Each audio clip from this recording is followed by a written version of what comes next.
آج بڑا important day ہے اس حساب سے کہ آج امریکہ کے انٹرسٹ ریٹ کا اناؤنسمنٹ کل رات یا آج ارلی مارننگ ہوا. اس میں امریکہ نے اپنی انٹرسٹ ریٹ کو 25 بیسس پوائنٹ کٹ کر دیا.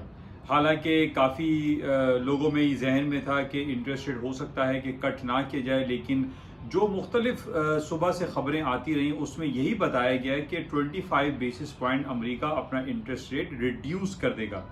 اچھا، اب ہوتا یہ ہے کہ امریکہ جب انٹرسٹ ریٹ ریڈیوس کرتا ہے تو اسٹاک مارکیٹوں کو اوپر جانا چاہیے، کرنسی مارکیٹ جو ہے وہ اوپری سطحوں پر جانی چاہیے کیونکہ انٹرسٹ ریٹ کٹ کیا گیا ہے.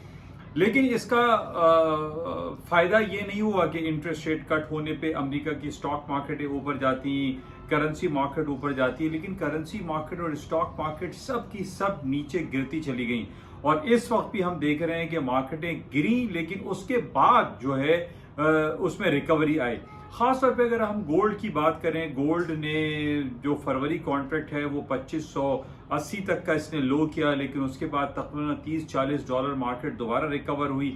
کل سے یہ بات ہوتی رہی کہ انٹرسٹ ریٹ کٹ ہونے کے بعد جو یہ اسٹاک مارکیٹ ہے یا گولڈ مارکیٹ ہے یا کرنسی مارکیٹ ہے یہ اوپری سطحوں پر جائیں گی. لیکن چونکہ یہ ایک بہت بڑا ایونٹ ہوتا ہے انٹرسٹ ریٹ کا کٹ کرنا، اور امریکہ کا انٹرسٹ ریٹ جو کٹ کیا گیا اس میں تقریباً 100-150 پوائنٹ S&P نچلے سطحوں پر آ گئی. اسی طرح نیسڈیک اور ڈاؤ جونز ہم نے دیکھا کہ 400 500 600 پوائنٹ مارکیٹیں نیچے گریں. لیکن اس کے بعد آج جب انٹرسٹ ریٹ کے اناؤنسمنٹ کو تقریباً 10 سے 15 گھنٹے ہو چکے ہیں، اس کے بعد ہم نے یہ دیکھا کہ مارکیٹیں دوبارہ اوپری سطحوں پر جانی شروع ہو گئی ہیں. لیکن اس کو آپ یہ ذہن میں رکھیے کہ مارکیٹیں جب بھی اوپری سطحوں پر یا نچلی سطحوں پر آتی ہیں تو اس میں ریکوری کے امکانات بھی موجود رہتے ہیں. اور یہی کچھ ہوا. انٹرسٹ ریٹ جب کٹ کیا گیا یا انٹرسٹ ریٹ 4.5% پہ انٹرسٹ ریٹ امریکہ کا کیا گیا تو اس کے بعد ہم نے دیکھا کہ مارکیٹیں نچلی سطحوں پر آئیں اور اس کے بعد دوبارہ ریکوری موڈ میں بھی آئیں.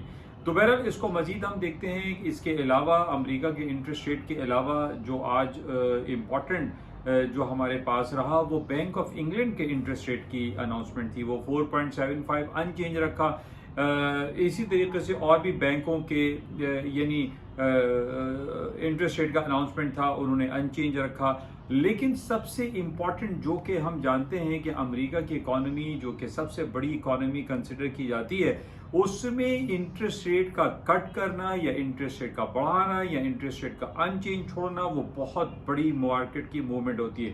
ہم یہ جانتے ہیں کہ اس وقت امریکہ کی جو GDP ریشو ہے وہ اس وقت سب سے زیادہ ہے، اور اسی وجہ سے امریکہ کے انٹرسٹ ریٹ کا اناؤنسمنٹ جب کیا جاتا ہے تو اس کے امکانات، اس کے جو اثرات ہیں وہ بہت زیادہ مارکیٹوں پہ پڑتے ہیں. بہرحال اس وقت ہم یہ جانتے ہیں کہ اس سال کا آخری دن چل رہے ہیں اور یہ اس سال آخری موقع تھا کہ امریکہ اپنے انٹرسٹ ریٹ کو کٹ کرتا یا نہ کرتا، لیکن بہرحال امریکہ نے اپنے انٹرسٹ ریٹ کو کٹ کیا. اب سے 10 دن رہ گئے اس مارکیٹ کو بند ہونے کے لیے. اس سال کے اینڈ ہونے میں سال کے آخری دن چل رہے ہیں اور آج 19 تاریخ ہے. اب 10-11 دن رہ گئے. اس 10-11 دن میں اس ہفتے جو ہم نے دیکھا، اس ہفتے پوری مارکیٹیں جو ہے پورے 5 ڈیز کام کریں گی.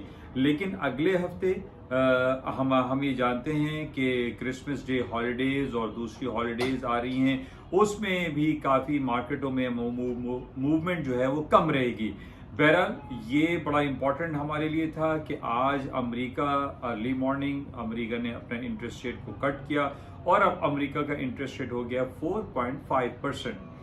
تو انشاءاللہ آپ کے ساتھ رابطے میں رہتے ہیں اور دیکھتے ہیں کہ مزید کیا خبریں رہتی ہیں. لیکن آج سب سے امپورٹنٹ یہی رہا کہ امریکہ نے اپنے انٹرسٹ ریٹ کو کٹ کیا ہے 25 بیسس پوائنٹ. Thank you. خدا حافظ. یاسین.